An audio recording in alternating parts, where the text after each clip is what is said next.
To struggle होगा। हम लोग आगे में अपना जो लूसेंट का सेशन था उसे कंटिन्यू। लूसेंट में पॉलिटी चल रही थी, पॉलिटी को यहाँ से करना है। 1947 ईस्वी में भारतीय तो अपने यार दोस्त को शेयर, लाइक, सब्सक्राइब।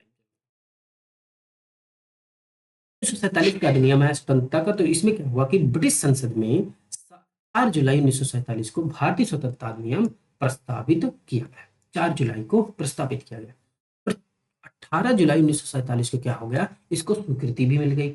और इस अधिनियम की धारा 20 थी और इस अधिनियम के प्रमुख प्रावधान 2 थे। 2 निम्न प्रावधान थे, जिसमें से क्या कहा गया कि फर्स्ट कि 2 अधिराज्य बनाए जाए। मतलब प्रावधान थे जिसमें से 2 अधिराज्य बनाने की बात कही गई। इसमें से था कि 15 अगस्त 1947 को भारत और पाकिस्तान नामक 2 अधिराज्य बनाए जाएंगे और ब्रिटिश सरकार सत्ता सौंप देगी। अगर सरकार 2 राज्य बन जाएंगे तो ब्रिटिश सरकार अपनी सत्ता देगी, पाकिस्तान और भारत को इनकी सत्ता दे देगी। ठीक है। और सत्ता का उत्तरदायित्व दोनों अधिराज्यों की विधानसभा को सौंपी जाएगी। भारत और पाकिस्तान दोनों अधिराज्यों में से एक गवर्नर जनरल होंगे और जिनकी नियुक्ति उनके मंत्रिमंडल की सलाह से की जाएगी। दोस्त, ऐसा कहा गया। आगे देखते हैं कि संविधान सभा का एक विधानमंडल के रूप में विधानमंडल के रूप में कार्य करेगी जब तक कि संविधान सभा एक संविधान का निर्माण नहीं कर लेती। ठीक है। और तब तक वे विधानमंडल के रूप में कार्य करेंगे। भारत मंत्री के पद समाप्त कर दिए जाएंगे।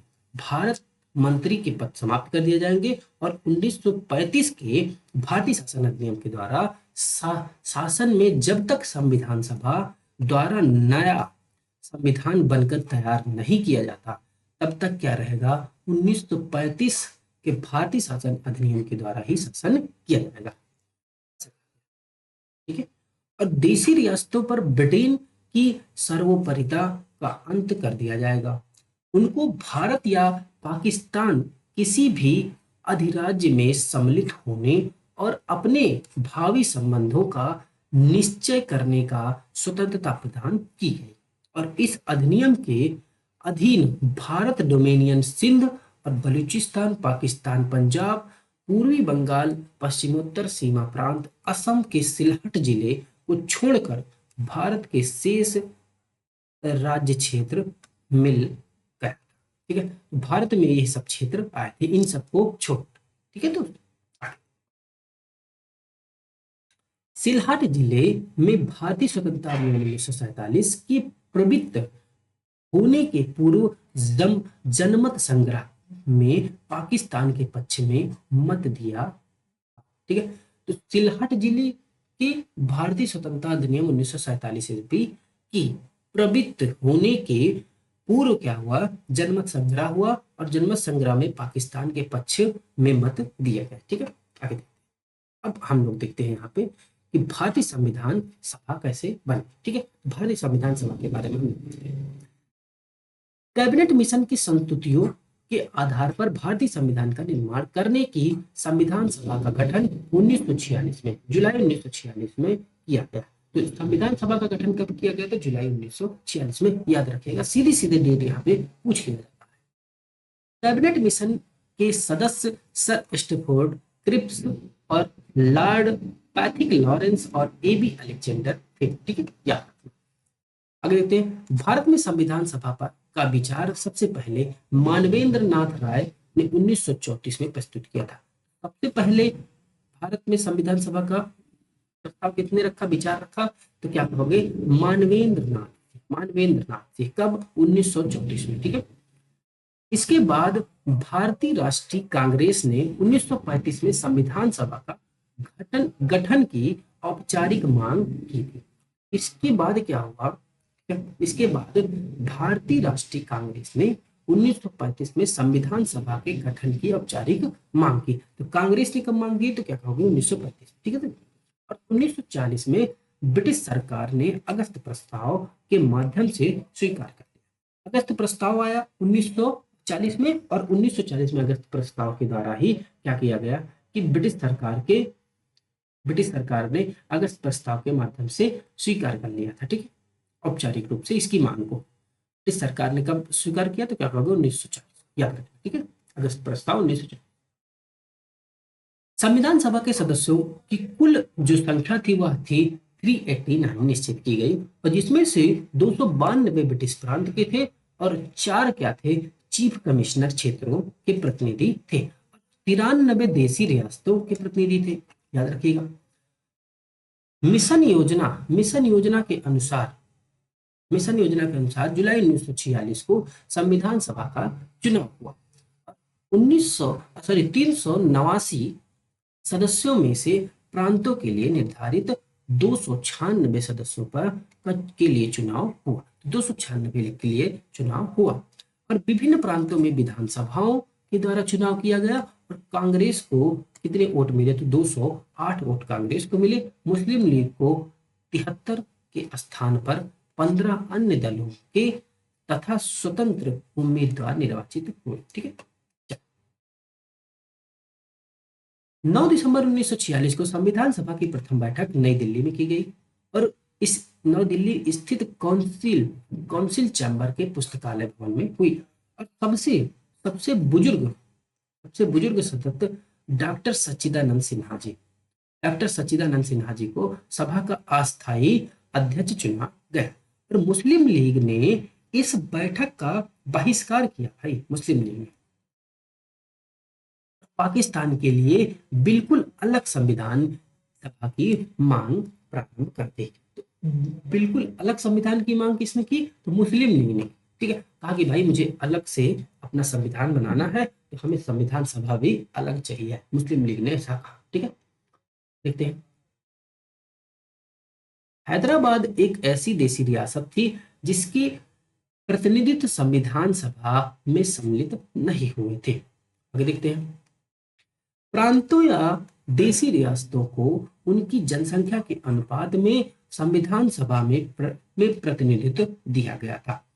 साधारणतः 10 लाख की आबादी पर एक स्थान का आवंटन किया गया था और प्रांतों का प्रतिनिधित्व मुख्यतः 3 प्रमुख समुदाय की जनसंख्या के आधार पर विभाजित किया गया था, जिसमें इस समुदाय में कौन कौन से थे। फर्स्ट क्या थे, मुस्लिम थे, दूसरे सिख थे, तीसरे साधारण थे।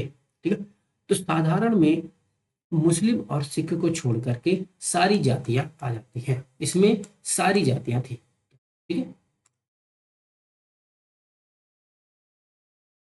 सारी जातियां हैं। ठीक है, आगे देखते हैं। और 10 लाख पर एक कैंडिडेट होता था, एक प्रतिनिधि होता था। आगे देखिए। संविधान सभा के प्रमुख समितियां और उनके अध्यक्ष कौन कौन रहे, बहुत ही इंपॉर्टेंट है दोस्तों, बहुत ही इंपॉर्टेंट है। मैं इस पे 5 स्टार दे देता। संचालन समिति की बात करें तो इसके कौन अध्यक्ष थे, क्या कहोगे, डॉक्टर राजेंद्र प्रसाद। संघीय संविधान समिति के अध्यक्ष कौन थे, तो क्या कहोगे, जवाहरलाल नेहरू जी थे। प्रांतीय संविधान समिति के अध्यक्ष कौन थे, क्या कहोगे, सरदार वल्लभ भाई पटेल जी थे। प्रारूप समिति के अध्यक्ष कौन थे, तो भीमराव अंबेडकर जी थे। संघ शक्ति समिति के अध्यक्ष पंडित जवाहरलाल नेहरू जी बनाए गए। ये 4-5 जो है बहुत ही इंपॉर्टेंट है। ये 5 तो मोस्ट इंपॉर्टेंट है दोस्तों। ठीक है, आगे देखते हैं। 6वां, मौलिक अधिकारों और अल्पसंख्यकों एवं जनजातियों और बहिष्कृत क्षेत्रों के लिए सलाहकार समिति के अध्यक्ष कौन हुए, तो सरदार वल्लभ भाई पटेल जी हुए। 7वें, राष्ट्रध्वज संबंधी तदर्थ समिति जो थी, तदर्थ समिति के अध्यक्ष कौन हुए, तो क्या कहोगे, झंडा समिति जिसे कहा जाता है, तदर्थ समिति भी कहा जाता है, डॉक्टर राजेंद्र प्रसाद जी हुए। नियम और प्रक्रिया समिति के अध्यक्ष किसे बनाया गया, तो वह राजेंद्र प्रसाद जी को ही बनाया गया। अभी देखते हैं, नोट देख लीजिए थोड़ा सा। मौलिक अधिकारों, अल्पसंख्यक और जनजातियों और बहिष्कृत क्षेत्रों के लिए सलाहकार समिति के अंतर्गत 5 उप समितियां भी बनाई गई थी। तो 5 उप समितियों को भी हम लोग देख लेते हैं। ठीक है, फर्स्ट क्या थी, मौलिक अधिकार उप समिति, जिसके अध्यक्ष कौन थे, जेबी कृपलानी जी। अल्पसंख्यक समिति के उप समिति के अध्यक्ष कौन थे, तो एससी मुखर्जी थे। ठीक है, उत्तर पूर्व सीमांत जनजाति क्षेत्र असम को छोड़ करके तथा आंशिक रूप से छोड़े गए क्षेत्र के उप समिति के अध्यक्ष कौन थे? तो क्या कहोगे? गोपीनाथ बारदोलाई जी थे। गोपीनाथ बारदोलाई, उत्तर पूर्व सीमांत जनजाति क्षेत्र। ठीक है, छोड़े गए, आंशिक रूप से छोड़े गए क्षेत्रों के अलावा के लिए उप समिति किसकी थी? तो क्या कहोगे?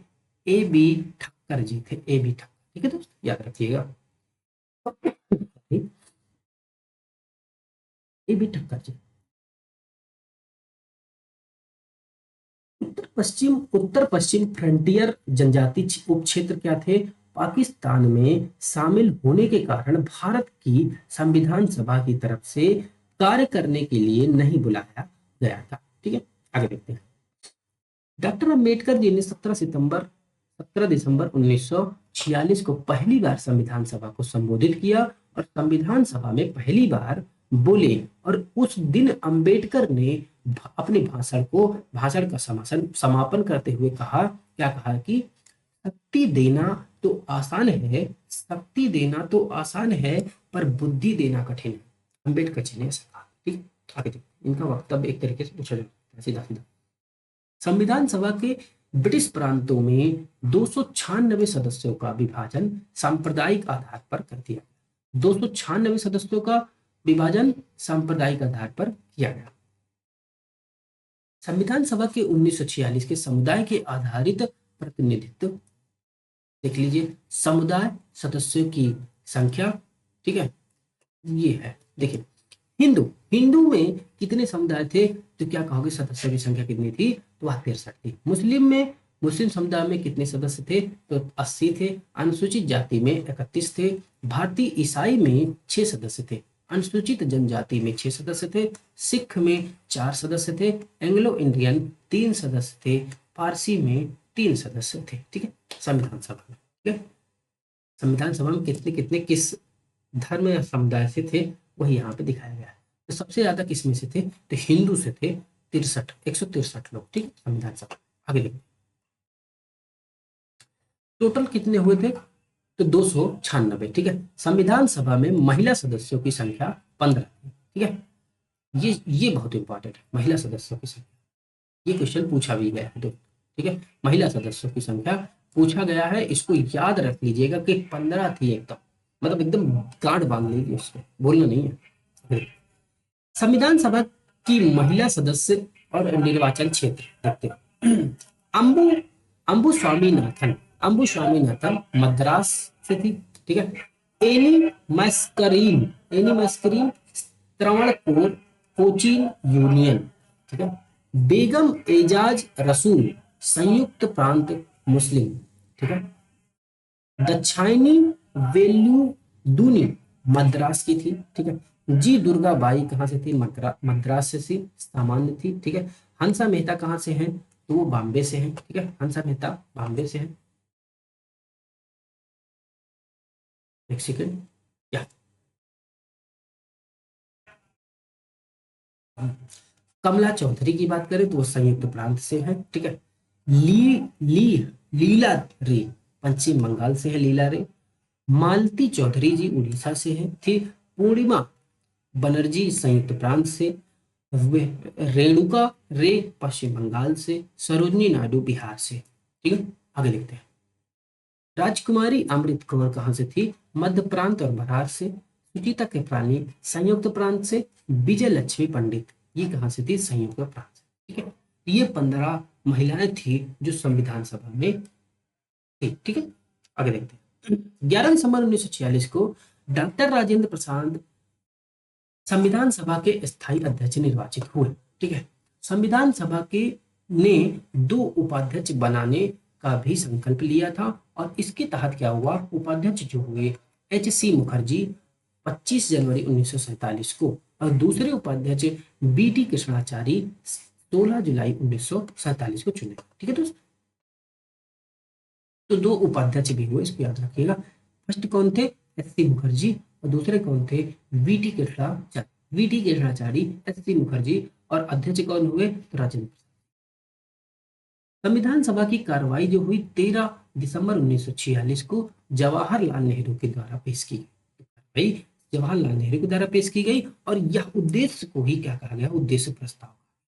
जब इन्होंने पेश किया, ठीक है, कार्यवाही, तो उसी को उद्देश्य प्रस्ताव के नाम से जाना गया। जो आज आज के टाइम पे जो उद्देशिका है वही ये जवाहरलाल नेहरू का दिया गया है, ठीक है, वही उद्देशिका ही आज प्रेजेंट में की जा रही प्रस्ताव, ठीक है। 22 जनवरी 1947 को उद्देश्य प्रस्ताव को स्वीकृति के बाद संविधान सभा ने संविधान निर्माण हेतु समितियां की नियुक्ति की और इसकी प्रमुख थी क्या थी, वार्ता समिति और संघ संविधान समिति, प्रांतीय संविधान समिति, संघ शक्ति समिति और प्रारूप समिति, ये समितियां बनाई। BN राव के द्वारा तैयार किए गए संविधान के प्रारूप पर विचार विमर्श करने के लिए संविधान सभा के द्वारा क्या हुआ, 29 अगस्त 1947 को एक संकल्पना द्वारा पारित करके प्रारूप समिति का गठन किया, ठीक है। तो प्रारूप समिति का गठन 29 अगस्त 1947 को किया गया। इसके अध्यक्ष कौन रहे, तो डॉक्टर भीमराव अम्बेडकर जी चुने गए और प्रारूप समिति के सदस्यों की संख्या 7 थी, इसको याद रखिएगा। और इस प्रकार है, जिसमें से ये 7 सदस्य कौन कौन थे वो देख लेते हैं। डॉक्टर भीमराव अम्बेडकर जी जो अध्यक्ष हुए, एन गोपाला स्वामी अय्यर, ठीक है, ये एक सदस्य थे। अल्लादी कृष्ण स्वामी अय्यर, ठीक है। कन्हैया लाल मणिकलाल मुंशी जी थे। सैयद मोहम्मद सादुल्ला जी थे। एन माधव राव जी से, जिन्हें BL मित्र के स्थान पर रखा गया था। DP खेतान जी हुए। 1948 में उनकी मृत्यु हो जाने के बाद TT कृष्णाचामी के को सदस्य बनाया गया। तो DP खेतान तो थे, लेकिन मृत्यु हो जाने के कारण TT कृष्णाचारी को सदस्य बनाया, ठीक है। ये 7 सदस्य थे इसमें प्रारूप समिति में, ठीक है। इसको याद रख लीजिए, सीधा सीधा आपको दे देगा, 4 ऑप्शन दे देगा और कहेगा कि भाई कौन प्रारूप समिति के सदस्य नहीं थे, ठीक है, सीधा सीधा पूछेगा। एन गोपाल स्वामी अय्यर, अल्लादी कृष्ण स्वामी अय्यर, कन्हैया लाल मणिकलाल मुंशी, सैयद मोहम्मद सादुल्ला, माधव राव, ठीक है, और फिर उसके बाद TT कृष्णाचार्य, ठीक है, DP खेतान की जगह। संविधान सभा में अंबेडकर का पहली बार निर्वाचन बंगाल से तथा देश बंटवारे के बाद उनका निर्वाचन बॉम्बे से हुआ। तो देश जब बट गया तो भीमराव अम्बेडकर जी का जो निर्वाचन हुआ वह कहाँ से हुआ था, क्या हो गया, बॉम्बे से हुआ। उसके पहले कहाँ से निर्वाचन हुआ था उनका पहली बार, वह हुआ था कहाँ से बताइए, संविधान सभा में पहली बार निर्वाचन बंगाल से, ठीक है, बंगाल से।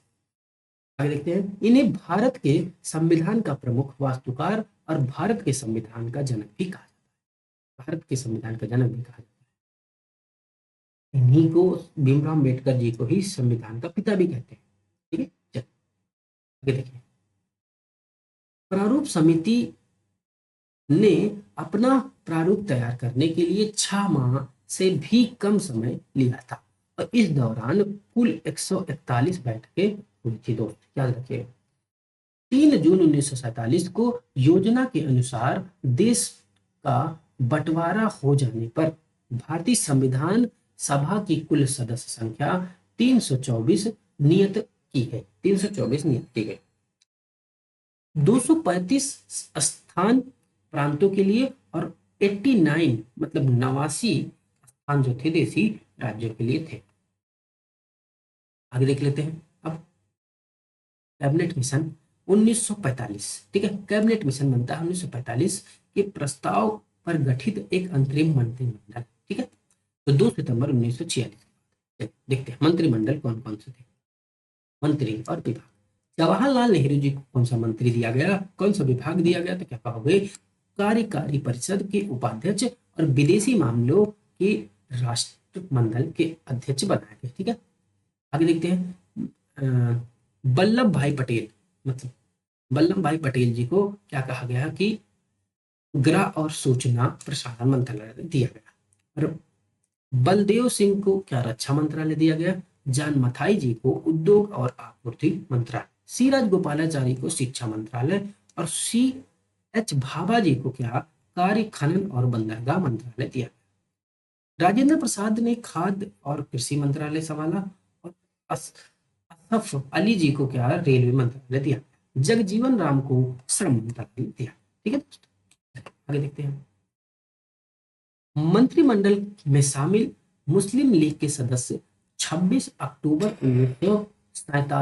1946, ठीक है, तब क्या हुआ कि लियाकत अली खां 19 वित्त मंत्रालय, आई चुंदीरगढ़ को वाणिज्य मंत्रालय, अब्दुल रफ नस्तर को क्या हुआ संचार मंत्रालय दिया गया, जोगेंद्र नाथ मंडल जी को विधि मंत्रालय और गजांतर अली खां को स्वास्थ्य मंत्रालय दिया गया। ठीक है दोस्तों, चलो आगे देखते हैं। देश विभाजन के बाद में संविधान सभा का पुनर्गठन 31 अक्टूबर 1947 को किया गया और 31 अक्टूबर 1947 को संविधान सभा के सदस्यों की कुल संख्या जो थी वह 299 थी और प्रांतीय सदस्यों की संख्या 229 तथा देशी रियासतों के सदस्यों की संख्या 70 थी। प्रारूप समिति ने संविधान के प्रारूप पर विचार विमर्श करने के बाद 21 फरवरी 1948 को संविधान सभा को अपनी रिपोर्ट पेश की। अपनी रिपोर्ट प्रारूप समिति ने संविधान सभा को कब पेश की, तो क्या कहोगे 21 फरवरी 1948, ये डेट याद रखिएगा। संविधान सभा ने संविधान का प्रथम वाचन जो हुआ वह 9 नवंबर से 9 नवंबर के बीच में रहा। 4 नवंबर से 9 नवंबर 1948 के बीच में चला प्रथम वाचन। ठीक है, याद रखिएगा, डेट डायरेक्ट पूछी जाती है। संविधान सभा द्वारा दूसरा वाचन जो हुआ 15 नवंबर 1948 से प्रारंभ होकर के कहां तक चला, तो 17 अक्टूबर 1949। ठीक, दूसरा वाचन। संविधान सभा के द्वारा तीसरा वाचन जो हुआ वह 14 नवंबर 1949 से प्रारंभ होकर के 26 नवंबर 1949 तक चला। ठीक है, संविधान सभा के द्वारा संविधान को पारित कर दिया गया। संविधान इस समय क्या हुआ कि संविधान सभा के 284 सदस्य उपस्थित थे और संविधान पर हस्ताक्षर भी कर दिए। ठीक है, 284। भारत का पहला मंत्रिमंडल जो बनाया गया स्वतंत्रता के बाद 1947 में, वह क्या था? अभी तक क्या था, वो स्वतंत्रता के पहले का था मंत्रिमंडल जो बनाया गया। अब ये मंत्रिमंडल स्वतंत्रता के बाद का है। ठीक है, अब देख लेते हैं मंत्री कौन कौन और विभाग क्या। ठीक है, तो जवाहरलाल नेहरू जी को कौन सा विभाग मिला, तो प्रधानमंत्री बने। ठीक है, राष्ट्रमंडल, ठीक है, और विदेशी मामलों के वैज्ञानिक शोध के क्या उनको विभाग दिया गया। ठीक है, सरदार वल्लभ भाई पटेल जी को गृह मंत्रालय और सूचना प्रसारण और राज्यों के मामले दिए गए। राजेंद्र प्रसाद जी को खाद्य और कृषि मंत्रालय, अबुल कलाम आजाद जी को शिक्षा मंत्रालय, जान मथाई जी को रेलवे और परिवहन मंत्रालय, डॉक्टर भीमराव अम्बेडकर को विधि मंत्रालय दिया, जगजीवन राम जी को श्रम मंत्रालय। ठीक है दोस्तों,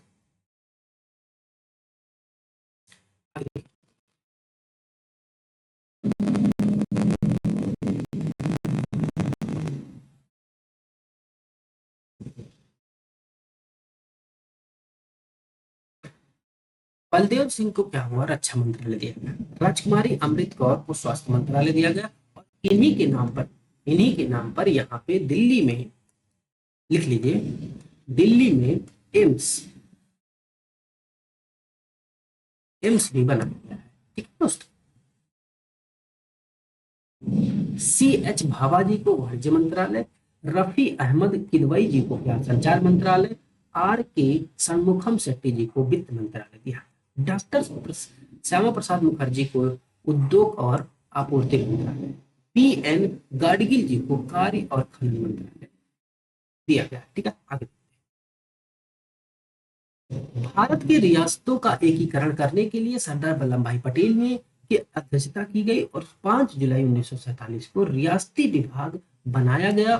सचिव उसके कौन रहे, तो क्या बोलोगे, BP मेनन जी रहे। BP मेनन जी को बनाया गया। इसका भारतीय रियासतों के एकीकरण के लिए संविधान निर्माण की प्रक्रिया में कुल 2 वर्ष 11 माह 18 दिन लगे थे।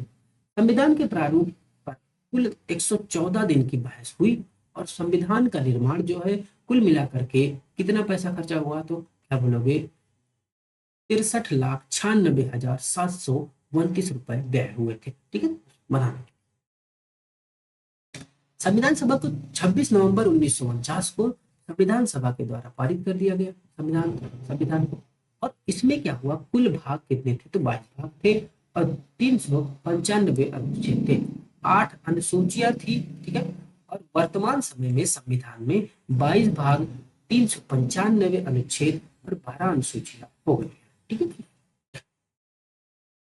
संविधान के कुल अनुच्छेदों में से 15, 5, 6, 7, 8, 9 और 60, 324, 366, 367, 389, 80, ठीक है, 79, 80, 88, 91 और 92, 393 अनुच्छेद को क्या हुआ, 26 नवंबर 1949 से ही क्या कर दिया, पारित कर दिया गया इनको। ये 15 आर्टिकल थे जिनको पहले ही पारित कर दिया 26 नवंबर 1949। जबकि जो शेष अनुच्छेद बचे उनको 26 जनवरी 1950 से लागू किया गया। संविधान सभा की अंतिम बैठक जो हुई वो 24 जनवरी 1950 में हुई। ये पूछा गया क्वेश्चन, ये क्वेश्चन पूछा गया है, याद रख लीजिए। उसी दिन संविधान सभा के द्वारा डॉक्टर राजेंद्र प्रसाद को भारत का प्रथम राष्ट्रपति बनाया गया। राजेंद्र प्रसाद प्रथम राष्ट्रपति बने। 26 नवंबर 1950 से 1951 से 1952 में हुए आम चुनावों के बाद वाली नई संसद के निर्माण तक तथा भारत के अंतिम संसद के रूप में भी काम किया था। ठीक है। संविधान सभा के द्वारा कुछ अन्य कार्य जो किए गए उसको देख लेते हैं। मई 1949 को राष्ट्रमंडल में भारत की सदस्यता का सत्यापन किया गया और इससे 22 जुलाई 1947, देखिएगा 22 जुलाई 1947 को राष्ट्रीय ध्वज को अपनाया गया। तो राष्ट्रीय ध्वज को कब अपनाया गया, तो क्या बोलोगे, 22 जुलाई 1947। इंपॉर्टेंट है। 24 जनवरी 1950 को राष्ट्रगान और राष्ट्रगीत को अपनाया गया, यह भी इंपॉर्टेंट। 24 जनवरी 1950 को राष्ट्रगान और राष्ट्रगीत को अपनाया गया। 24 जनवरी 1950 को डॉक्टर राजेंद्र प्रसाद भारत के पहले राष्ट्रपति के रूप में बन गए। ठीक है। पहले राष्ट्रपति कब बने, तो डॉक्टर कब बने, 24 जनवरी 1950। 26 जुलाई 1947 को गवर्नर जनरल ने पाकिस्तान के लिए एक पृथक संविधान सभा की स्थापना की घोषणा कर दी। 26 जुलाई 1947 संविधान सभा के द्वारा हाथी को प्रतीक मोहर के रूप में अपनाया गया। मूल संस्करण सौंदर्यीकरण और सजावट शांति निकेतन के कलाकारों ने किया और इसमें क्या हुआ, नंदलाल बोस नाम, ये नाम बहुत इंपॉर्टेंट है, नंदलाल बोस और बिहार राम मनोहर सिन्हा थे। ठीक है। इन्होंने ही सौंदर्यीकरण किया था भाई, नंदलाल बोस जी ने। तब जो संविधान का जो पेज था भाई, इसका जो अलंकरण किया, इसको जो सुंदरता प्रदान की, तो वो नंदलाल बोस जी। ठीक है। आगे देखते हैं।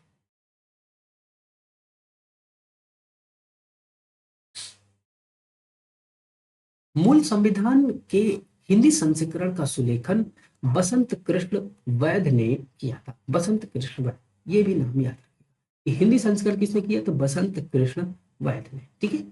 नंदलाल बोस के द्वारा सुंदरगढ़ अलंकृत किया गया। एच बी आर अयंगर ने उस संविधान सभा का सचिव नियुक्त किया। संविधान सभा का सचिव किसे बनाया गया, तो एच बी आर अयंगर जी। भारतीय संविधान की उद्देशिका और प्रस्तावना देखें। नेहरू जी द्वारा प्रस्तुत उद्देश्य की संकल्पना में जो आदर्श प्रस्तुत किए गए, ठीक है, उन्हें संविधान की उद्देशिका बना दिया। संविधान की उद्देशिका कैसे बनाया गया, तो प्रस्तुत जब संविधान सभा थी उसमें जो प्रस्तुत किए गए उद्देश्य और संकल्पना थी उसी को उद्देशिका बना दिया गया संविधान की। संविधान 42वें संविधान 1976 के द्वारा संशोधित और उद्देशिका निम्न प्रकार की है। क्या उद्देशिका पढ़ लेते हैं हम लोग, इसको याद होना बहुत जरूरी है, यहाँ से पूछ लिया जाता है बहुत कुछ। हम भारत के लोग भारत को एक संपूर्ण प्रभुत्व संपन्न समाजवादी पंथ निरपेक्ष लोकतांत्रिक गणराज्य बनाने के लिए उसके समस्त नागरिकों को सामाजिक आर्थिक राजनीतिक न्याय विचार अभिव्यक्ति विश्वास धर्म और उपासना की स्वतंत्रता प्रतिष्ठा अवसर की क्षमता प्राप्त करने के लिए तथा उन सब में व्यक्ति की गरिमा राष्ट्र की एकता अखंडता को सुनिश्चित करने वाली बंधुता, इसको याद रखिएगा, अखंडता को सुनिश्चित करने वाली बंधुता। तो बंधुता कौन सी, अखंडता को सुनिश्चित करेगी। बढ़ाने के लिए सुदृढ़ दृढ़ संकल्पित होकर के अपने संविधान को आज की तारीख ये याद रखें 26 नवंबर 1900 मितिग मार्ग तीर्थ शुल्क सप्तमी सप्तम, ठीक है, 2006 विक्रमी को क्या हुआ, एतत् द्वारा संविधान को अंगीकृत किया गया। अधिनियमित आत्मसमर्पित आत्म अर्पित करते हैं, ऐसा ये जो हमारी प्रस्तावना है, प्रस्तावना तो ऐसे लिखा गया है। ये चीज यहाँ पे याद रखिएगा। जैसे यहाँ पे जो दिया गया है सामाजिक, आर्थिक और राजनीतिक न्याय, न्याय 3 प्रकार के, ये याद रखिए। विचार, अभिव्यक्ति, विश्वास, धर्म और उपासना, ये स्वतंत्रता थी, 5 प्रकार की स्वतंत्रता, ठीक है दोस्तों। और प्रतिष्ठा यानी समानता कौन कौन सी है, तो वह प्रतिष्ठा और अवसर की समानता, प्रतिष्ठा और अवसर की समानता है, इसको याद रखिए, ठीक है। चलिए आगे देखते हैं। भारतीय संविधान में प्रस्तावना का विचार जो है अमेरिका के संविधान से लिया गया। प्रस्तावना की भाषा को ऑस्ट्रेलिया के संविधान से लिया गया, बहुत इंपॉर्टेंट है, पूछा गया है। प्रस्तावना की मुख्य बातें और देख लेते हैं हम लोग। अर्नेस्ट बर्कर ने भारतीय संविधान की प्रस्तावना को संविधान के मुख्य बिंदु कहा है। संविधान का मुख्य बिंदु किसने कहा, तो अर्नेस्ट बर्कर ने। अर्नेस्ट बर्कर ने कहा कि भारतीय संविधान की प्रस्तावना जो है उसका मुख्य बिंदु है, और उनके अनुसार क्या कहा गया कि प्रस्तावना संविधान की कुंजी भी है और संविधान के विचारों को, आदर्शों को का सार प्रस्तुत करती है। पंडित ठाकुर दास भार्गव जी ने क्या कहा कि संविधान प्रस्तावना को संविधान की आत्मा कहा जाता है। ठीक है, प्रस्तावना को संविधान की आत्मा किसने कहा, तो क्या कहोगे, पंडित ठाकुर भार्गव जी। प्रस्तावना संविधान का प्रारंभिक अंक होते हुए भी कानूनी तौर पर उसका भाग नहीं है, ये चीज याद रखिएगा। प्रस्तावना संविधान का अंक नहीं है, आरंभिक अंक होते हुए भी कानूनी रूप से उसका भाग नहीं। प्रस्तावना के अनुसार संविधान के अधीन समस्त शक्तियों का केंद्र बिंदु क्या हुआ, केंद्र बिंदु अर्थात स्रोत भारत के लोग। प्रस्तावना लिखित शब्द यथा हम भारत के लोग इस संविधान को अंगीकृत, अधिनियमित और आत्म अर्पित करते हैं, भारतीय लोगों के सर्वोच्च संप्रभुता को उद्घोषित करते हैं। ठीक है, आगे देखते हैं। प्रस्तावना को न्यायालय के प्रवर्तित नहीं किया जा सकता, प्रस्तावना को न्यायालय में प्रवर्तित नहीं किया जा सकता, मतलब इसको ले जाकर के हम इसके खिलाफ ये नहीं कह सकते कि इसमें जो चीज लिखा हुआ है हमारे समाज में वो चीज हमें नहीं मिल रहा है, तो इसको मतलब एक तरीके से वहां पे चुनौती नहीं दी जा सकती प्रश्न, ठीक है। न्याय निर्णय यूनियन ऑफ इंडियन बनाम मदन गोपाल 1957 के निर्णय में घोषित किया गया था। यानी यदि सरकार को कोई नागरिक प्रस्तावना की अवहेलना करता है तो उसकी रक्षा के लिए हम अदालत में सहायता नहीं ले सकते। अवहेलना करोगे तो हम अदालत में कोई सहायता नहीं मिलेगी हमें, उसकी सहायता, ठीक है, रक्षा के लिए अवहेलना नहीं करना। आगे देख लो।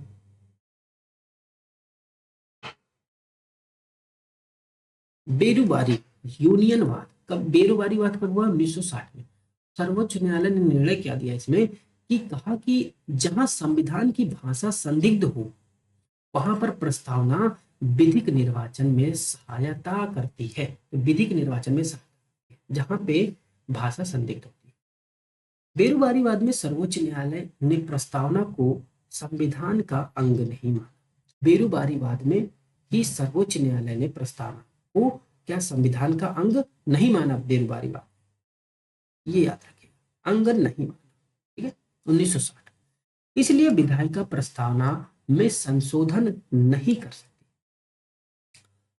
परंतु सर्वोच्च न्यायालय ने केशवानंद भारती बनाम केरल राज्य में वाद में 1973 में कहा थी कि प्रस्तावना संविधान का एक अंग है, प्रस्तावना संविधान का एक अंग है, इसलिए विधायिका भी संसद यानी विधायिका भी संसद उसके संशोधन भी कर सकती है। केशवानंद भारतीवाद के बाद सर्वोच्च न्यायालय ने मूल ढांचा का भी सिद्धांत दिया था। इन्हीं जिसे कहते हैं थ्योरी ऑफ बेसिक स्ट्रक्चर। प्रस्तावना को संविधान का मूल ढांचा माना जाता है। ठीक, संविधान सभा के मूल ढांचा का नकारात्मक शोधन नहीं कर सकती है और स्पष्टता संसद वैसा संशोधन कर सकती है जिससे मूल ढांचा का विस्तार मजबूतीकरण होता है। मूल ढांचा का विस्तार और मजबूतीकरण होता है, ये प्रस्ताव। आगे देख लेते हैं। 42वां संविधान संशोधन हो गया। देखिए, जैसे ही ये केशवानंद भारती केस आया था 1973 में, उसी के जस्ट 3 साल के बाद प्रस्तावना में संशोधन, क्योंकि इसमें कह दिया गया था कि प्रस्तावना जो है संविधान का भाग है, इसमें संशोधन किया जा सकता है। तो भाई संसद तो संसद, ठीक है, संसद ने क्या किया, इसमें संशोधन कर डाला। तो 42वां संविधान संशोधन किया गया 1976, ठीक है। और इसके द्वारा क्या हुआ, समाजवादी, पंथ निरपेक्ष और राष्ट्र की अखंडता, यानी अखंडता शब्द, ये 3 वर्ड जो भारत के संविधान की प्रस्तावना को 3 न्याय मिले। 3 प्रकार के न्याय थे, जिसमें से सामाजिक, आर्थिक और राजनीतिक। ये जरूर ही याद रखना, इंपॉर्टेंट है। दोस्तों, सामाजिक, आर्थिक और राजनीतिक न्याय। 5 प्रकार की स्वतंत्रताएं मिली, जैसा कि मैंने ऊपर बता दिया है, प्रस्तावना में लिखा हुआ था। विचार, अभिव्यक्ति, विश्वास, धर्म और उपासना, ये 5 प्रकार की स्वतंत्रता।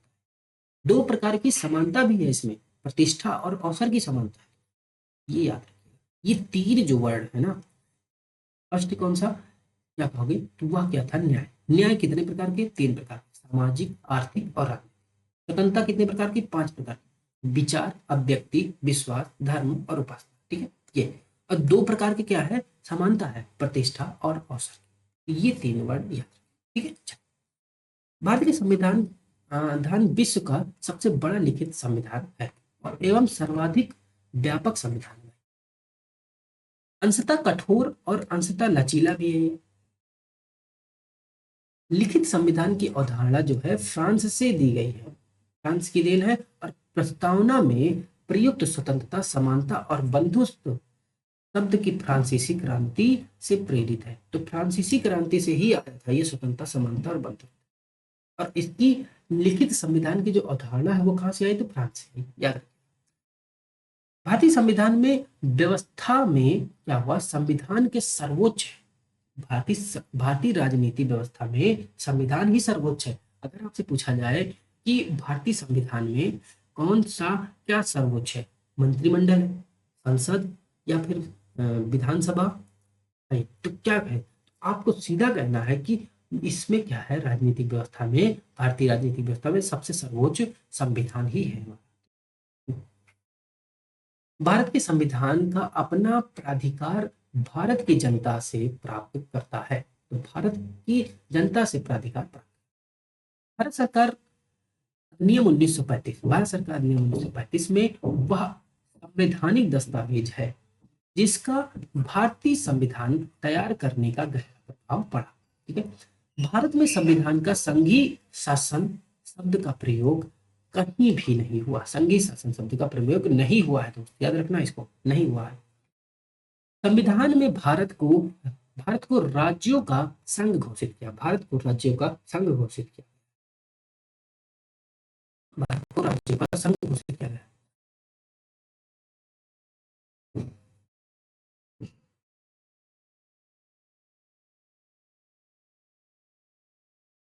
केसी वेयर केसी वेयर ने भारतीय संविधान को अपनी प्रकृति में अर्धसंघी बताया है, यानी क्वासी फेडरल।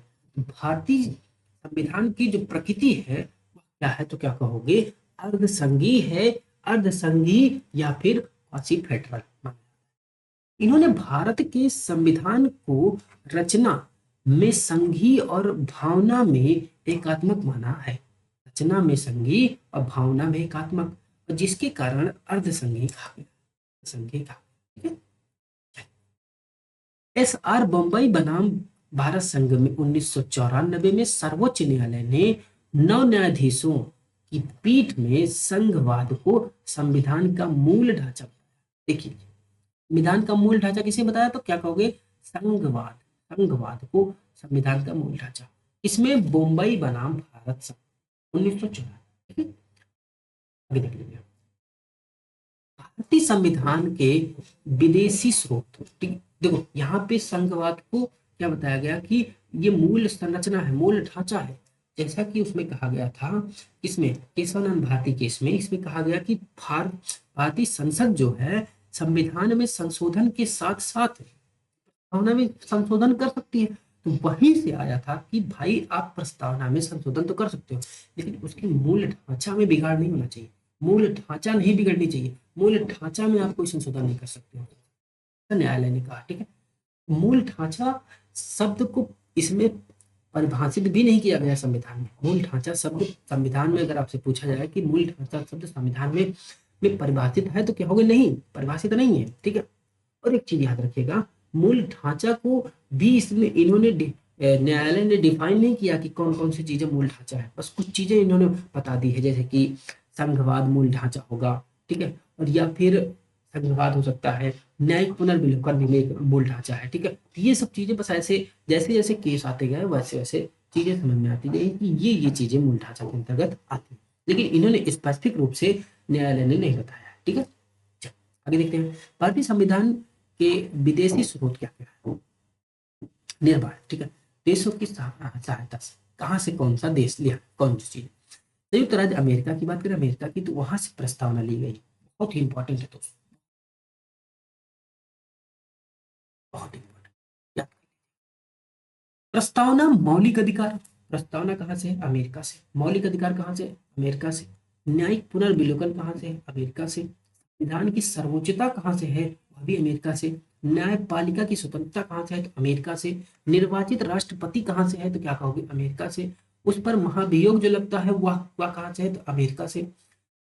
उपराष्ट्रपति का पद जो है वह भी कहाँ से लिया गया, अमेरिका से लिया गया। उच्चतम एवं उच्च न्यायालय के न्यायाधीशों को पद से हटाया जाना जो है वह भी कहाँ से लिया गया, अमेरिका से। ठीक है, और वित्तीय आपात कानूनों का समान संरक्षण की अवधारणा जो है वह भी कहाँ से है, यूएसए से, अमेरिका से। ठीक है ना, अमेरिका से बहुत चीजें ली गई हैं हमारे संविधान में जो डायरेक्ट ऐड कर दी गई, जैसे प्रस्तावना, ये पढ़ लिया, देखिए क्या हो गया, प्रस्तावना, मौलिक अधिकार, न्यायिक पुनर्विलोकन, संविधान की सर्वोच्चता, न्यायपालिका की स्वतंत्रता, राष्ट्रपति पर महाभियोग, ये बहुत इंपॉर्टेंट है, इतना जरूर याद रखिएगा। और हाँ, एक चीज ये याद रखिएगा, उपराष्ट्रपति भी यहीं से है। ठीक है, और उच्चतम न्यायालय और उच्च न्यायालय के न्यायाधीशों को पद से हटाया जाना भी, यह भी यूएसए से।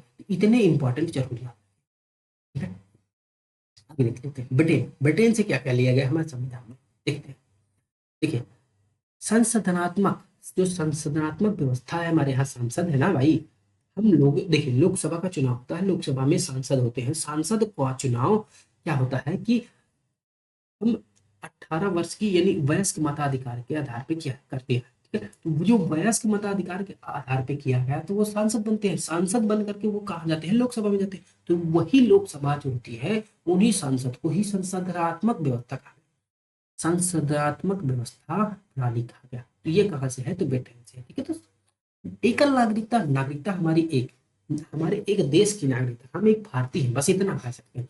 हम ये नहीं कर सकते, जैसे मैं उत्तर प्रदेश का हूँ, मैं ये नहीं कह सकता मैं उत्तर प्रदेश का भी निवासी हूँ, मैं भारत का भी निवासी हूँ। डबल नागरिकता नहीं, सिंगल नागरिकता। ठीक है, और विधि निर्माण की प्रक्रिया, विधि निर्माण की प्रक्रिया भी ब्रिटेन से ली गई है। संविधान का शासन भी कहाँ से है, तो वह भी ब्रिटेन से है। संसदीय विशेषाधिकार, यह भी ब्रिटेन से लिया गया है। मंत्रिमंडल प्रणाली ब्रिटेन से ली गई है। परमाधिकार लेख, यह भी ब्रिटेन से है। द्विसदनवाद, कानून के समक्ष समानता, यह भी कहाँ से है, तो ब्रिटेन से। याद रखिए, बहुत इंपॉर्टेंट है चीजें, ये सब चीजें अगर मिस कर दिए ना दोस्त, ये क्वेश्चन आए वहां पे आप गलत हो गया तो फिर आप पहले ही बाहर हो जाएंगे एग्जाम से। इस चीज को बहुत ही अच्छे से पढ़िएगा, ध्यान से याद रख लीजिए, याद करने वाली चीजें भाई याद कर लीजिए। आगे आयरलैंड देख लेते हैं। नीति निर्देशक तत्व, जिसे कहते हैं डीपीएसपी, क्या बोलोगे, डीपीएसपी। डीपीएसपी राष्ट्रपति का निर्वाचन मंडल की व्यवस्था और राष्ट्रपति के द्वारा संविधान सभा में साहित्य, कला, विज्ञान और समाज सेवा इत्यादि के क्षेत्र में ख्याति प्राप्त व्यक्तियों को मनोनयन। ठीक है, तो सीधा सीधा याद रखना है कि आयरलैंड से डीपीएसपी लिया गया है, नीति निर्देशक सिद्धांत लिए गए, नीति निर्देशक तत्व लिए गए हैं। राष्ट्रपति के निर्वाचक मंडल भी कहीं से है, यहाँ से है, आयरलैंड से। ठीक है, राष्ट्रपति द्वारा राज्यसभा में साहित्य, कला और विज्ञान और समाज सेवा के क्षेत्र से मनोनीत जो किए जाते हैं व्यक्ति, राष्ट्रपति के द्वारा राज्यसभा में 12 सदस्य का मनोनयन होता है। उन 12 सदस्यों का मनोनयन कहाँ से लिया गया, तो क्या कहोगे, आयरलैंड से लिया। ये दोस्तों ये देख लो, ऑस्ट्रेलिया। ऑस्ट्रेलिया क्या है कि प्रस्तावना की जो भाषा है वह भी ऑस्ट्रेलिया से ली गई है। समवर्ती सूची भी ऑस्ट्रेलिया से ली गई है। केंद्र और राज्यों के बीच का संबंध ऑस्ट्रेलिया से लिया गया है।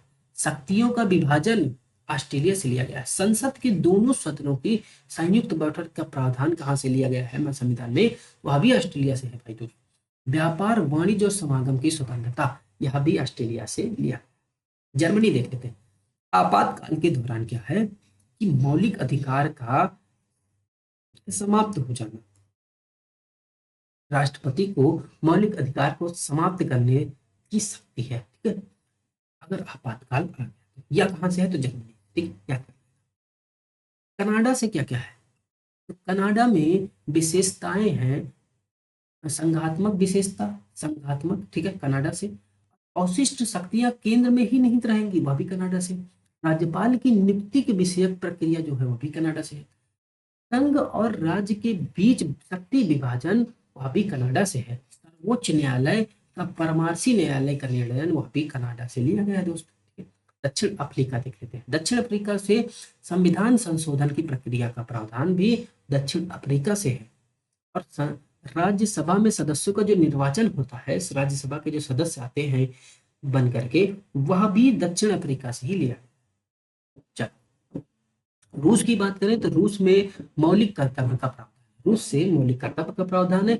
जापान की बात करें तो जापान से विधि द्वारा स्थापित प्रक्रिया, विधि के द्वारा स्थापित प्रक्रिया, वह विधि के द्वारा स्थापित प्रक्रिया जापान से है। लेकिन विधि का शासन वह कहां से है, ब्रिटेन से। विधि का शासन वह कहां से, ब्रिटेन से। विधि द्वारा स्थापित प्रक्रिया जापान से, याद रखिए। फ्रांस की बात करें तो गणतंत्रात्मक और प्रस्तावना में स्वतंत्रता, समता और बंधुत्व का आदर्श कहां से है, तो फ्रांस से। तो गणतंत्रात्मक और प्रस्तावना में स्वतंत्रता, समता और बंधुत्व, ये सब कहां से, फ्रांस से। ठीक है, तो चलो आगे देखते हैं।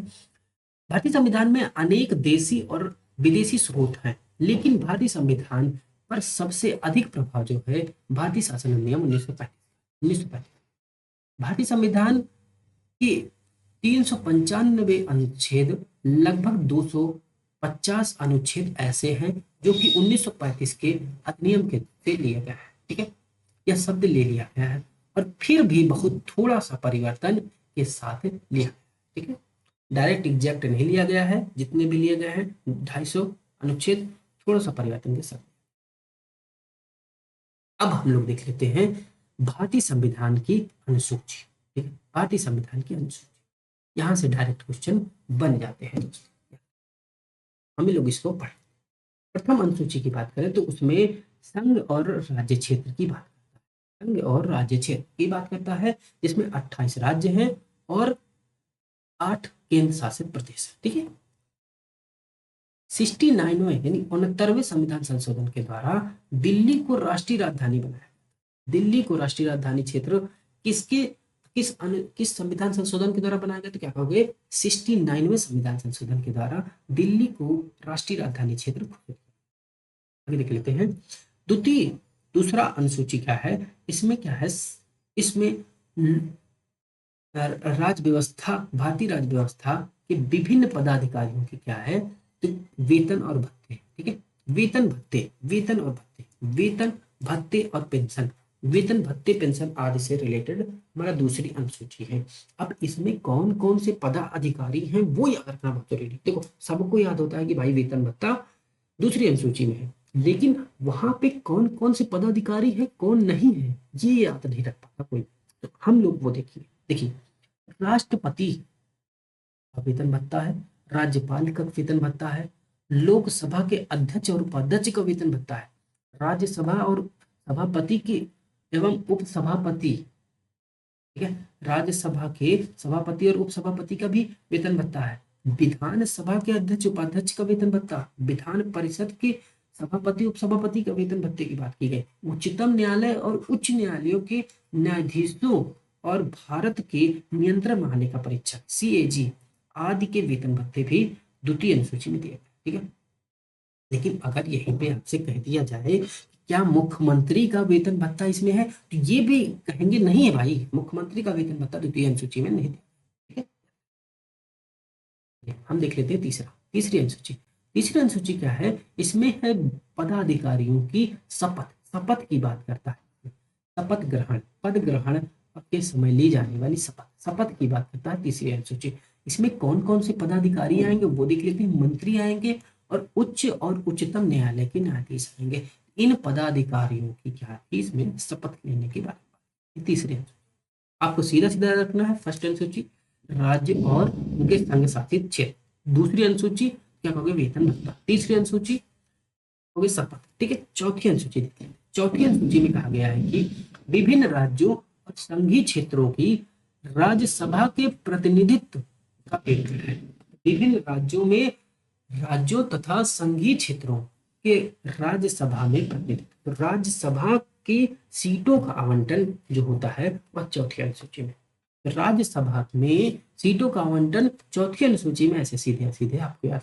पांचवी अनुसूची की बात करें तो इसमें अनुसूचित क्षेत्र और अनुसूचित जनजाति क्षेत्र का प्रशासन और नियंत्रण के बारे में कहा। अनुसूचित क्षेत्र, अनुसूचित जनजाति क्षेत्र के प्रशासन और नियंत्रण के बारे में पांचवी अनुसूची है। ठीक है, छठवीं अनुसूची देख लीजिए। छठवीं अनुसूची में असम, मेघालय, त्रिपुरा और मिजोरम राज्यों के जनजाति क्षेत्र के प्रशासन के बारे में बात की गई। असम, मेघालय, त्रिपुरा और मिजोरम। ठीक है, या तो आप ऐसे याद कर लीजिए एटीएम और एम, एटीएम और एम, असम, त्रिपुरा, मेघालय, मिजोरम। ठीक है, मेघालय, मिजोरम, ये है। इनकी जनजाति क्षेत्र और प्रशासन के बारे में बात की गई छठवीं अनुसूची। अब सातवीं देख लेते हैं। सातवीं अनुसूची कही गई है कि राज्यों और केंद्र और राज्यों के बीच में शक्तियों के बंटवारे। केंद्र और राज्य के बीच में जो कुछ शक्तियां हैं कि भाई आपको ये काम करना है, राज्य वालों को, केंद्र वालों को ये काम करना, सबको अलग अलग बांट दिया गया। वह किसमें है, सातवीं अनुसूची में है। जिसमें से क्या आया है, संघ सूची, राज्य सूची और समवर्ती सूची। अगर बात करते हैं संघ सूची, संघ सूची में दिए गए विषय केंद्र सरकार, संघ सूची में जो विषय दिए गए हैं उसमें केंद्र सरकार कानून बनाती है। और कानून बनाने में होने वाले समय में इसमें क्या है, 97 विषय है। प्रेजेंट में संघ सूची में कितने विषय हैं, तो सीधा सीधा याद रखिएगा 97 विषय हैं। 97 विषय थे, सॉरी 97 विषय थे, और वर्तमान में कितने हैं, वह 100 विषय है। तो 100 संघ सूची के विषय हैं। ठीक है, याद रखिएगा। इसमें कौन कौन से आ जाता है, देश की प्रतिरक्षा, विदेशी मामले, युद्ध है, शांति है, रेल है, डाक है, डाकदार और मुद्रा, बैंकिंग, परमाणु शक्ति, ये सब कहाँ है, संघ सूची के विषय। आगे देखते हैं राज्य सूची के विषय। राज्य सूची में दिए गए विषय जो है उन पर राज्य सरकार कानून बनाती है। ठीक है, इसमें से कौन कौन से कितने विषय हैं, सबसे पहले कितने थे, 66 विषय थे, 66 विषय थे। इसमें से वर्तमान में 61 विषय है, वर्तमान में 61 विषय हैं। ठीक है, वर्तमान में 61 विषय हैं। राज्य सूची में शामिल विषय है, जिसमें से क्या आ जाता है, शांति व्यवस्था को बनाना, पुलिस व्यवस्था, जेल, स्थानीय शासन, कृषि और जन स्वास्थ्य, राज्य के अंदर होने वाला व्यापार और न्याय विभाग, ये सब कहाँ है, राज्य सूची के अंतर्गत। आगे देखो समवर्ती सूची आ जाती है। समवर्ती सूची में दिए गए विषय पर दोनों केंद्र और राज्य दोनों क्या करते हैं, कानून बना सकते हैं। लेकिन अगर इसमें कानून बनाया राज्य ने, इस और केंद्र ने भी बनाया, तो इसमें अगर सामंजस्य नहीं बैठ रहा है तो यहाँ पे जो केंद्र के द्वारा कानून बनाया गया है यही कानून ही मान्य होगा दोस्तों। ठीक है, तो इसमें कितने विषय थे, तो 47 विषय थे, लेकिन प्रेजेंट में 52 विषय है। ठीक है, तो सबसे पहले संघ सूची में प्रेजेंट में कितने विषय, सॉरी पहले कितने विषय थे, 97 थे, प्रेजेंट में कितने हो गए, 100 हो गए। और राज्य सूची में कितने विषय थे पहले, तो 66 विषय थे, और प्रेजेंट में कितने बचे हैं, 61 बचे हैं। और समवर्ती सूची में कितने विषय थे, तो सबसे पहले 47 थे, और उसमें प्रेजेंट में कितने हो गए हैं, तो 52 हो गए। ठीक है दोस्तों, समवर्ती सूची के विषय में क्या क्या आ जाता है, जैसे देख लीजिए दीवानी आ जाती है, फौजदारी आ जाती है, कानून आ जाता, कानून की प्रक्रिया आ जाती है, विवाह आ जाता है, तलाक आ जाता है, शिक्षा, आर्थिक नियोजन, बिजली, समाचार पत्र और श्रमिक संघ और वन। ठीक है, ये डायरेक्ट भाई विषय पूछ लिए जाते हैं कि यह विषय किससे रिलेटेड है। संघ सूची राज्य सूची या फिर समाप्ति सूची। ये जो विषय दिया गया है इसमें याद रख लीजिएगा। तलाक भी हो सकता है, शिक्षा भी है, ठीक है, वन भी है, श्रमिक संघ भी है, समाचार पत्र भी है, बिजली भी है, ये सब कहाँ पे है, विवाह वगैरह। तो क्या कहोगे, ये समवर्ती सूची के विषय, ठीक है। चलो 8वीं अनुसूची देख लेते हैं। 8वीं अनुसूची में 22 भाषाएं हैं, ठीक है। 22 भाषाओं को उल्लेख किया गया है। सबसे पहले क्या था कि मूल रूप से 8वीं अनुसूची में 14 भाषाएं ही थी। 8वीं अनुसूची में सबसे पहले 14 भाषाएं थी। उसके बाद क्या हुआ, 21वां संविधान संशोधन हुआ। कब हुआ, तो वह 1967 में हुआ। 1967 में 21वां संविधान संशोधन के द्वारा सिंधी शब्द को, सिंधी भाषा को भी जोड़ा गया। तो 15 भाषाएं के नाम, मतलब 15वीं भाषा कौन सी बनी, तो क्या बोलोगे, सिंधी। कब बनी, 1967 में, 21वें संविधान संशोधन के। और 1992 में 71वां संविधान संशोधन किया गया, जिसमें 3 भाषाएं जोड़ी गई, कोंकण, मणिपुरी और नेपाली। कोंकण, मणिपुरी और नेपाली, कोंकण, मणिपुरी और नेपाली 3 भाषाएं जोड़ी गई। यह फिर टोटल कितनी हो गई, 15 3 18, 18 भाषाएं हो गई 92 में। यहीं पे 2003 में 92वां संविधान संशोधन किया गया, 92वें संविधान संशोधन किया गया, जिसमें से 4 भाषाएं जोड़ी गई। कौन कौन सी थी, मैथिली थी, संथाली थी, डोगरी थी, बोडो थी, ठीक है। बोडो डोगरी मैथिली संथाली, बोडो डोगरी मैथिली संथाली, ऐसे आप रख लीजिएगा। 8वीं अनुसूची में अब कुल मिलाकर के 18 4 22 भाषाएं हो गई हैं। कितनी, 22 भाषा, ठीक है दोस्तों। 9वीं अनुसूची की बात करें तो 9वीं अनुसूची में संविधान की यह अनुसूची प्रथम संविधान संशोधन के अधिनियम के द्वारा जोड़ी गई। प्रथम संविधान संशोधन अधिनियम के द्वारा 9वीं अनुसूची को जोड़ा गया और 1951, ये। और इसके अंतर्गत क्या क्या कहा गया कि संपत्ति का अधिग्रहण विधियों का उल्लेख किया गया है। संपत्ति अधिग्रहण के विधियों का उल्लेख किया गया है और अनुसूची में सम्मिलित विषयों को न्यायालय में चुनौती नहीं दी जा सकती। न्यायालय में चुनौती नहीं दी जा सकती। तो ऐसा था कि संसद ने ऐसा रूल बनाया भाई, फर्स्ट संविधान संशोधन 1951 में कहा कि ये अनुसूची जो 9वीं अनुसूची बना दी गई है, अगर हम इसमें किसी भी विषय में कानून बनाते हैं और उसको 9वीं अनुसूची में डाल देते हैं, तो जो न्यायालय है वह उसका न्यायिक पुनर्विलोकन या फिर उस पर चुनौती नहीं दे सकता न्यायालय, ठीक है। न्यायालय में उसके नाम पे चुनौती नहीं दी जा सकती है, उस पर वो निगरानी नहीं कर सकता है, उसकी रक्षा नहीं कर सकता, उसके बारे में कुछ हमें मतलब कोई चीज ऐसे बता नहीं सकता है। ये बात कही गई 9वीं अनुसूची में, ठीक है। मतलब हस्तक्षेप न्यायालय का नहीं हो सकता, कुल मिलाकर सीधे सीधे ये होता है, ठीक है। जिन रूल को, जिन कानून को 9वीं अनुसूची में डाल दिया गया, न्यायालय उसमें हस्तक्षेप नहीं कर सकती, ऐसा है 9वीं अनुसूची। चलिए आगे देखते हैं। अब तक मान्यता थी कि संविधान की 9वीं अनुसूची को सम्मिलित कानूनों की न्यायिक समीक्षा नहीं की जा सकती, न्यायिक समीक्षा। और 11/2007 में संविधान पीठ ने एक निर्णय के द्वारा स्थापित किया और 9वीं अनुसूची में सम्मिलित किसी भी कानून के आधार पर चुनौती दी जा सकती है। तो 2007 में ऐसा आ गया कि अब 9वीं अनुसूची में भी शामिल विषय को भी न्यायालय चुनौती दे सकता है, ठीक है। और मौलिक अधिकारों का उल्लंघन करता हो, बशर्ते वह मौलिक अधिकारों का उल्लंघन करता हो। और उच्चतम न्यायालय ने कानूनों की समीक्षा कर, 2007 से यह भी हटा दिया गया कि अब समीक्षा कर सकती है। भाई पहले नहीं था कि समीक्षा नहीं कर सकती, लेकिन 2007 से समीक्षा न्यायालय कर सकती है। 10वीं अनुसूची देख लेते हैं। 52वां संविधान संशोधन 1985 में 10वीं अनुसूची जोड़ी गई और यह क्या था, दल बदल से रिलेटेड था, दल बदल, ठीक है।